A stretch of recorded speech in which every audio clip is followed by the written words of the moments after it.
Luiz Carlos Sigmaringa Seixas, sou advogado. Na época em que o projeto foi elaborado, advogava sobretudo para perseguidos políticos do antigo regime. Depois, em 1986, eu me elegi deputado federal, constituinte, representando o Distrito Federal. Me reelegi em 94 e estive também no Congresso na última legislatura, onde fui na Câmara dos Deputados presidente da Comissão de Constituição e Justiça. E hoje eu retorno, derrotado que fui nas urnas, hoje eu retorno à advocacia. A ideia o tempo tem muito tempo, né, decorrido, então evidentemente que a minha memória não é tão boa assim. Certamente ela me trairá em alguns pontos, mas eu vou ver o que é possível relembrar, porque acho um depoimento importante para as gerações, sobretudo para as gerações que não viveram aqueles momentos tão dramáticos da história política de nosso país. A ideia de fazer esse projeto, ela surgiu de uma conversa de 3 advogados de presos políticos: o Luiz Eduardo Greenhalgh, Mário Simas e Eni Raimundo Moreira. Eles pensaram num projeto sem ter uma ideia exata de como seria esse projeto, e pensaram desse projeto com um objetivo inicial. Eles se lembraram que o Estado Novo, tudo que se conhecia do Estado Novo, era por depoimento de pessoas que viveram aquele período, né, de referências históricas, mas não existe uma documentação que pudesse comprovar, né, os horrores que também existiram durante o Estado Novo. Porque todos os processos do antigo Tribunal de Segurança, eles foram incinerados. Então esses 3 advogados, com essa preocupação, não me lembro exatamente por que houve essa conversa, né, esses advogados, com essa preocupação, com a preocupação de que o mesmo não ocorresse depois que nós retomássemos as liberdades públicas nesse país, eles estavam preocupados de encontrar uma maneira que deixasse registrado nos anais, que deixasse registrado de alguma forma tudo aquilo que ocorreu e fosse retratado através de processos judiciais daquele momento. Então a ideia era pegar todos os processos que envolviam perseguidos políticos, né, pessoas que respondiam a processos por suposta infringência à Lei de Segurança Nacional, né, e xerocá-los. Naquela época nós não tínhamos os meios que temos hoje para reproduzir cópias. Então a ideia era a gente tirar o maior número possível de cópia dos processos para que isso ficasse perpetuado. Eu fui então contactado, eu era muito ligado a eles, eu representava aqui em Brasília os escritórios desses 3 advogados, e o Tribunal Militar tinha sede aqui, e era aqui que essa primeira fase do projeto ela ia se dar praticamente em Brasília, porque nós teríamos que recorrer aos arquivos do Tribunal Militar, do Superior Tribunal Militar, para de lá retirarmos os processos que já estavam concluídos, né, e guardados. Então nós fizemos algumas reuniões em São Paulo, né. Esse grupo inicial de 3 ele se ampliou, né.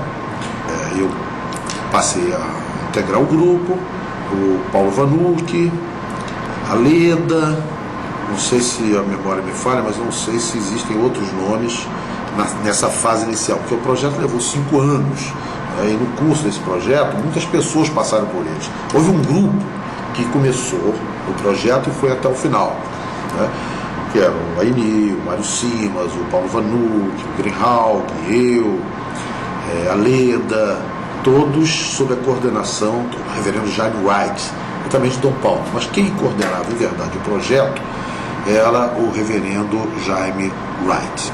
Levamos ao conhecimento do Dom Paulo o nosso propósito, né?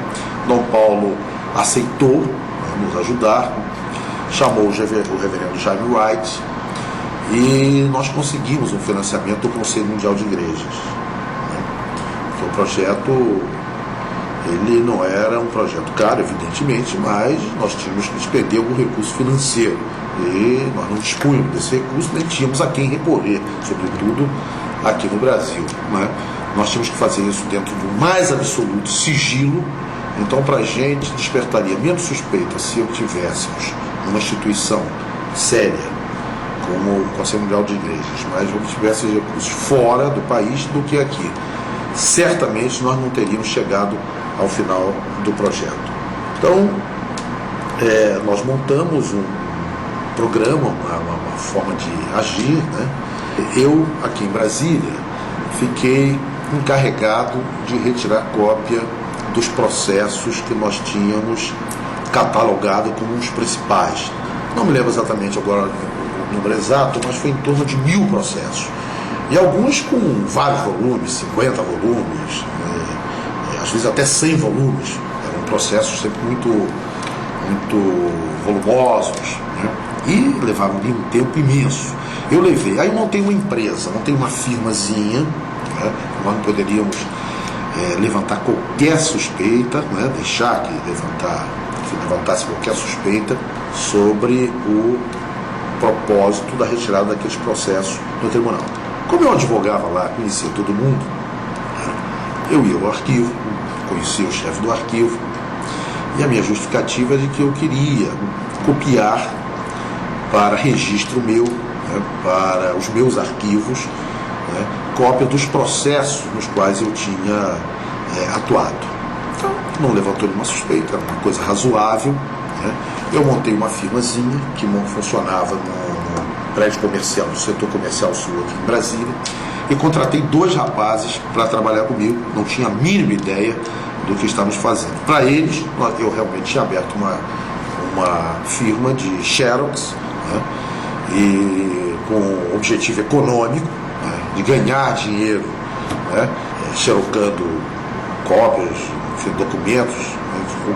O que era muito comum na época, né? Tinha muita firma de xerox, né? que tinha uma atividade econômica era uma atividade econômica até, de certa forma, rentável, né? Então eu montei essa firma e sempre que alguém passava lá querendo tirar uma cópia, nós tirávamos a cópia, cobrávamos, recolhíamos a nota fiscal, tudo direitinho, de forma que eu não pudesse levantar suspeita nenhuma. Então eu tirava os processos, né, e levava para lá, e xerografava tudo. Às vezes esse processo, trabalhávamos de dia, à noite, às vezes quando tinha uma urgência maior, eu pagava uma hora extra e os rapazes trabalhavam até tarde da noite, né, trabalhavam até mais de 12 horas por dia, né? E assim eu levei 2 anos. Mas eu tirava algumas peças, ao final de 10 dias, eu mandava pelos Correios para São Paulo. Nós funcionávamos lá no Instituto Sede Sapiência, né? Tínhamos uma sala, um conjunto de salas reservadas, onde ninguém tinha acesso, né? Essas cópias iam para lá, e lá então nós tínhamos outra fase, que era a computação desses processos, né?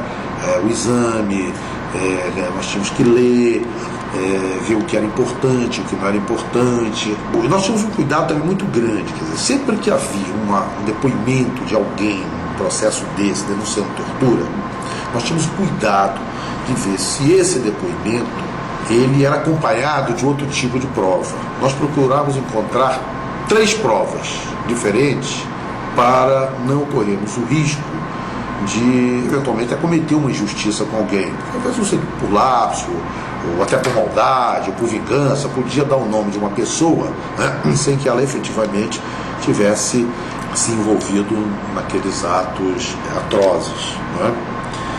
De maneira que isso foi feito sempre com muito cuidado, tanto assim que eu não me recordo de algum torturador que esteja mencionado no projeto, que tenha vindo a público para negar. Eu não me lembro, pode ser até que tenha ocorrido. Isso significa o quê? Que nós não cometemos injustiças. É possível que uma ou outra, mas não com relação à denúncia de tortura, né? Às vezes poderia cometer um erro, um exagero na participação de uma pessoa ou outra, mas nada que pudesse comprometer o projeto, né? Então o projeto foi feito dessa maneira. Nós levamos 5 anos, não levantou nenhuma suspeita. No final do projeto, nós achamos que ele era muito extenso, e ele ia servir de pesquisa, né? Uma cópia desse projeto ele está na Unicamp, a outra nós mandamos para Genebra, para a sede do Conselho Mundial de Igrejas, né? Não sei se outra instituição guarda alguma cópia. Essas duas eu me recordo, e certamente até hoje elas existem lá na Unicamp e no Conselho Mundial de Igrejas, né? Cuja sede, se me falha a memória, é em Genebra, né? Mas no final a gente achava que devia dar uma certa publicidade, que isso não deveria se limitar, esse projeto não deveria se limitar apenas a servir de pesquisa para cientistas políticos ou para pessoas, enfim, interessadas no tema. Nós tínhamos que divulgá-lo de certa forma, mas ele era muito grande. Então surgiu a ideia de contratarmos 2 pessoas com experiência, né, de jornalismo, né, o outro um escritor, né, e conversamos, e eles então se dispuseram a sintetizar esse projeto num livro que se denominou Brasil Nunca Mais. Foram o jornalista o Ricardo Couto e o escritor o Frei Beto.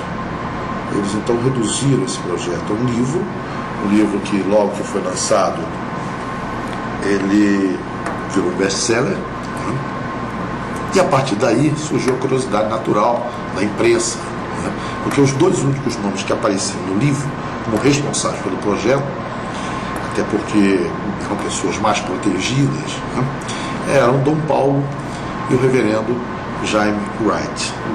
Depois a Veja, se não me falha a memória, né, ela, com a curiosidade natural do jornalista, do jornalismo investigativo, né, ela, como ficou sabendo que o projeto ele foi feito com base em documentos constantes dos processos, né, que tiveram curso na Justiça Militar, eles foram ao Tribunal Militar, foram ao arquivo e aí viram no livro de carga o meu nome, né, porque era uma coisa assim, eu pegava processo toda semana, peguei 1000 processos, então tinha processo tal, às vezes 5 páginas seguidas só com o meu nome, né, o meu recibo de que peguei o projeto, que eu devolvi o processo, que eu devolvi o processo, né? Aí o primeiro a ser identificado fui eu, e a partir daí os outros compraram. Mas só que nessa época eu já era deputado, né? Isso já foi já no período de redemocratização, o país já redemocratizado, né? Então não chegou a haver nunca sofremos nenhuma represália, né?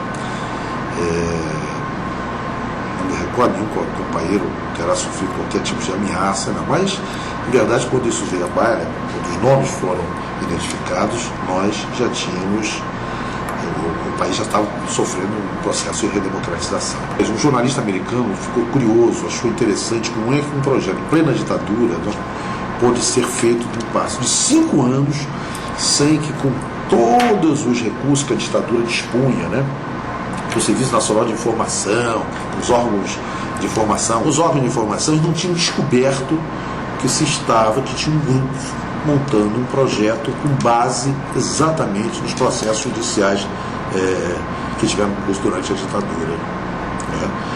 Então um jornalista americano, cujo nome não me recordo, ele fez um livro, fez um romance, foi um romance, mas com base no livro Brasil Nunca Mais, que não é uma ficção, né? Não é uma ficção, mas ele romanceou aquela realidade, e esse livro virou até best-seller nos Estados Unidos. Depois eles tinham propósito de transformá-lo em filme, mas eu realmente não sei se terminaram por transformá-lo em livro ou não. E como é que foi a reação na sociedade da publicação do Brasil Nunca Mais? Foi muito bem recebida, né? Eu disse inicialmente, quer dizer, que em nenhum momento eles procuraram desacreditar o projeto, porque nós tivemos um cuidado muito grande. Éramos todas pessoas experientes, né, advogados experientes, né, e várias pessoas passaram por esse projeto. Em cada fase do projeto, a gente contratava um especialista, né, ora um psicólogo, ora um cientista político. Ao todo devem ter participado desse projeto pelo menos umas 20 pessoas, embora o núcleo inicial fosse de umas 5 pessoas que foram até o seu final. Mas nós tivemos sempre o cuidado, o que a gente tinha dúvida a gente não colocou. A gente tinha dúvida a respeito da participação de uma determinada pessoa nos atos de repressão. Então a gente não colocava, para não correr o risco de cometer uma injustiça e com isso levar à própria desmoralização do projeto. Então é possível que a gente tenha deixado de fora algumas pessoas que efetivamente se envolveram em atos de repressão. Né? É possível, mas nós preferimos isso, correr esse risco, a contaminarmos o projeto colocando o nome de quem eventualmente não tinha participado ou cuja prova de sua participação não fosse assim tão contundente. Entende? Então nós tínhamos todas as provas. Quem viesse, reclamasse, protestasse, negasse, nós tínhamos a prova cabal da sua participação. Por isso ele foi um projeto, um projeto respeitado, reconhecido internacionalmente, não é? Exatamente por esse cuidado que nós tivemos na sua feitura. Eu acho que é um projeto que serviu naquele momento para denunciar, né, para mostrar as atrocidades. Então, mas o nosso propósito não é estimular a vendida, não era o meu projeto, o propósito do projeto. Né? Nós queríamos deixar alguma coisa para as gerações futuras. Né? Aquilo que eu disse inicialmente, se você hoje quiser fazer um estudo sobre o Estado Novo, você vai sempre recorrer a alguma informação que nem sempre ela pode retrata com fidelidade o que efetivamente ocorreu. No nosso caso, não.